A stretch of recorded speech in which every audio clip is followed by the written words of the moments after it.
Okay, this is now tarot lesson number 71, and this is my agenda. Moran, subconscious fears, new spread, go wide, go deep, yes and no, adapt, and algebra. And it's called Moran because somebody Moransoft asked a question about using spreads with positions. And I want to talk a little bit about that and show you how I think it's better, and you get better results and you've got more understanding if you use, let's say, a 3-card spread and ask questions once the card has been turned over, rather than begin by knowing, okay, I've got a 7-card spread. This is you, that's the other person, this is what you're afraid of, that's what the other person's afraid of. These are your subconscious fears, that's the other a lot of people will have you design a spread, they say, and so you figure out, you talk to the questioner and you figure out in advance what they want to know about, and then you come up with an outline, or you want a card in this position to show this kind of information. And I can't do it, so I'm against it for me, but it may suit you. The only thing is that I have found in the past that when people decide, okay, the reason I wrote down subconscious fears is, let's say somebody wants to know, am I going to get married? And you decide, okay, we need to know what you're afraid of, but you may not be aware that you're afraid of it, so it's your subconscious fear.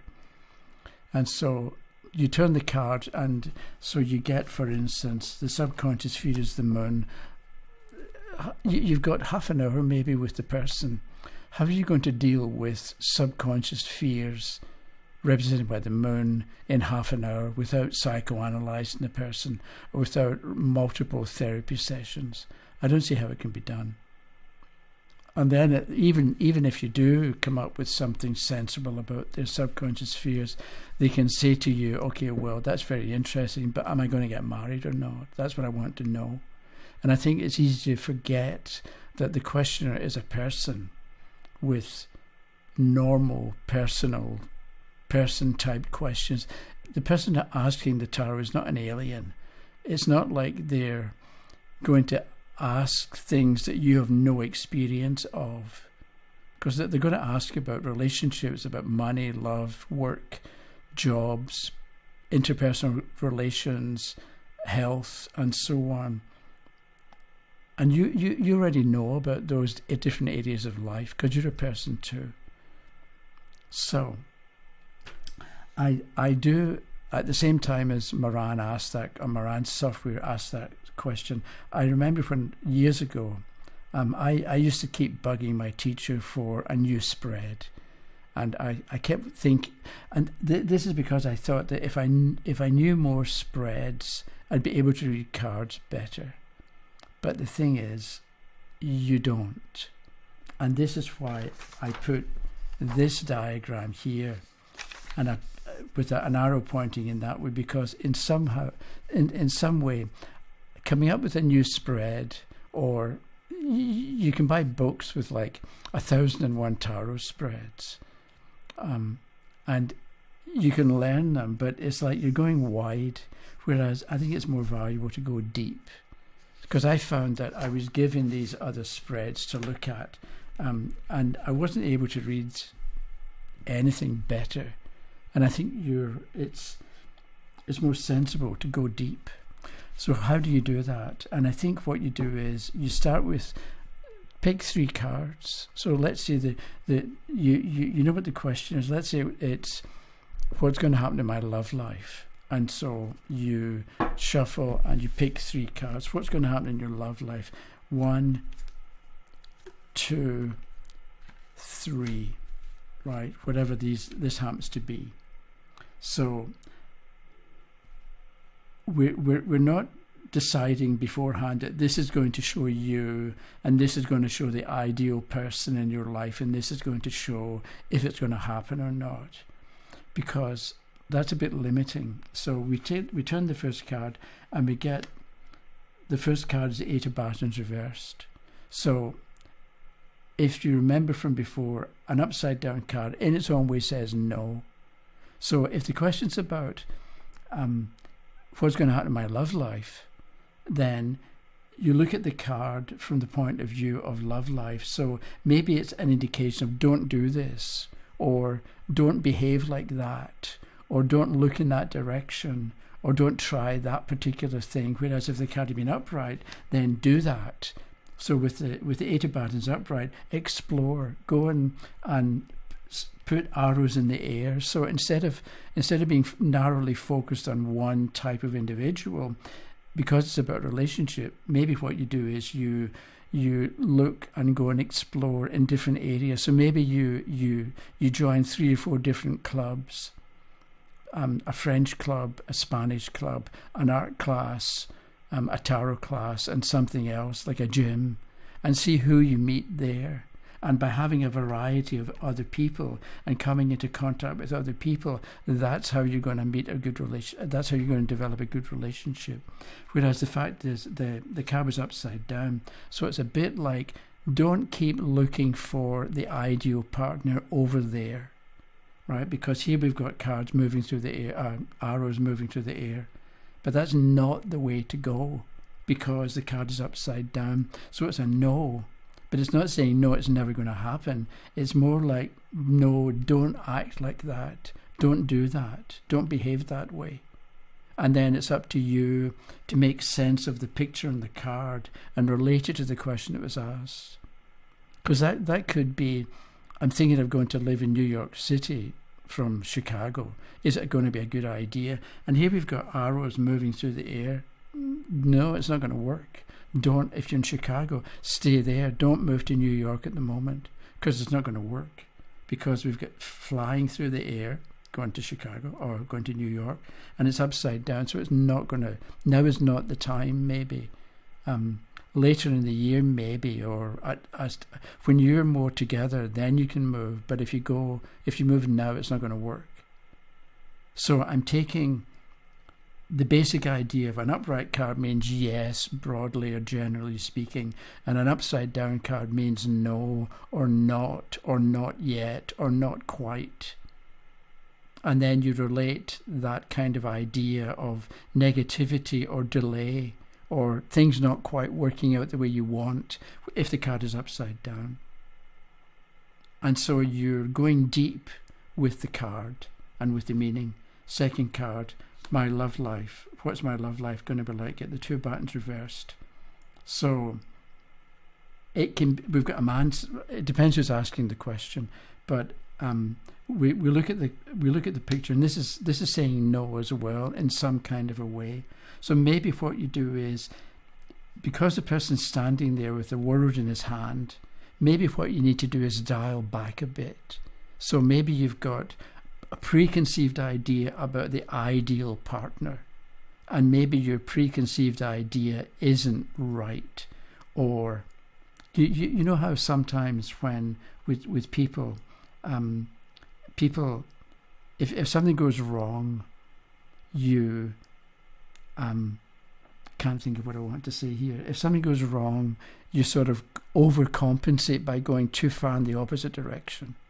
And maybe this 2 Batons upside down shows you're overcompensating. If you had a bad relationship in the past, or if something didn't work out in the past, maybe you're going too far or too quickly in the opposite direction. And so that's why it's not going to work. So dial it back a bit and maybe settle down first. Because if you go looking for somebody right now, you're a bit frazzled, or you're a bit all over the place from the 8 of Batons reversed, and you can meet the ideal person, but you're not going to recognize them because you've got a preconceived idea of what they ought to look like. Maybe you're imagining what you're going to say to each other, and what you're going to be wearing, and what the other person's going to be wearing, and where you're going to meet, but some of the details aren't quite going to work out the way that you imagine they are, and so you miss the opportunity. And the third card, I don't want another. I'm going to put an upright card. I'm going to switch it. So we get the 7 of Batons reversed. So that would mean yes. But we'll look at the card.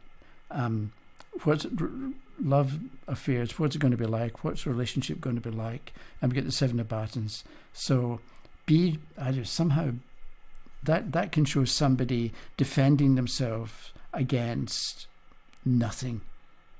So relax. There's no need to fear. There's no need to feel you need to defend yourself because people aren't actually attacking you. It's easy to take things the wrong way. So that's my idea, that you take the card. If it's upright, it means yes, do that. The thing is that if we'd got a court card, there's a Queen of Cups. So if the Queen of Cups would come up, be like the Queen of Cups. And then that's up to you to describe the nature of the Queen of Cups. She is intense, she is knowledgeable, she's maybe a bit manipulative in a bad day, but nevertheless she's intense and passionate. So that's for you, that's how you should behave. Or if you behave that way, you've got a better chance of having a decent relationship. So let's say we've got this here. And the reason I wrote down algebra was because I emailed this recently to somebody. With algebra, if you remember high school algebra or algebra generally, let's say you've got x minus plus 7 equals 15, right? So we have to solve for x. So we have to figure out what x represents. So what you do is, because it's an equation and this side has to equal that side, so anything you do to this side, you have to do the same to the opposite side. So we get x plus 7. We want to get rid of the 7. So we take 7 from this side, and we have to take 7 from this side. Now we get x equals 15 minus 7 equals 8. So x equals 8. So that can be the example that they give you on how to manipulate x's and numbers and an equal sign. But then they give you 100 examples. So you've got 2x plus 14 equals whatever it happens to be. So they give you the same idea over and over again. And that's what I want to suggest now. Let's say you've done this and we know what's my relationship going to be like. So we've said what we've said. Don't go too fast, or don't go too far into the future. Dial things back a bit and don't be so afraid. So a significator is a card that represents the questioner. So you've got these 3 cards. How would it change if the significator were the Ace of Batons reversed? If the card representing the questioner were the Ace of Batons reversed? So you think about how you would change, or would you change much for these 3 cards, and what you would say if the significator were the Ace of Batons reversed. So with the Ace of Batons reversed, it's telling you that the questioner at this point with this question isn't looking for a new start, because it's an ace and it's upside down. They think they want somebody new, but they don't really. And so that can explain why, even if they do look far afield, they're not going to find anybody. Even if they dial it back, they're still not going to find anybody, and they're still a bit afraid. And it's interesting, we've got a hand holding a baton here, and we've got somebody in the distance, or in the third card, holding the baton that way. So you think about how you would change, or how you would adapt these 3 cards if this were the significator. And then you put it back and you pick another one. If the significator were temperance, okay, that's a very different questioner and a different kind of question. So with temperance, which is about, among other things, about transforming yourself or changing into a bigger, better person. So you come up against this. So maybe what you do is, instead of looking out there, right, you look within yourself. And so you figure out what you are about and what makes you strong, or what makes you stronger. And when you know what's going to make you stronger because of the Temperance card, then you're going to find or look in the right place or look for the right type of people. Because at this point with Temperance, the two batons reversed here can be that you would bite off more than you can chew at the moment. So you get connected with somebody who is beyond you or who's going to take advantage of you in some way. And then you think about that, and then you pick a third card, for instance. So if the significator is the Five of Cups reversed, okay, so you've been disappointed, and that can be why the first looking at a distance is not going to work. And that can be why the Two of Batons is upside down. And that can be why the Seven of Batons is upright. So maybe what you would say to the question is, you need to work on, or you begin with turning this Five of Cups upside down to turning the Five of Cups the right way up. Can you in some way, instead of focusing on what's gone wrong, because the person's looking at the Three Cups that have fallen over, can you in some way turn 180 degrees and look and see what's good, what's valuable, what you want? Because there's something about we get back what we give out. If we're giving out misery and disappointment, we're going to attract miserable and disappointing people and circumstances, or people who would encourage us to be disappointed. Whereas if we're more motivated and more optimistic and more hopeful, then we're going to attract hopeful, optimistic people into our lives, and that's going to make things better. So the significator card in some way, because this Five of Cups reversed rather, in some way helps give you a way of interpreting these three cards that's maybe more relevant for the questioner and less general, like settle down, dial it back a bit, and don't be afraid.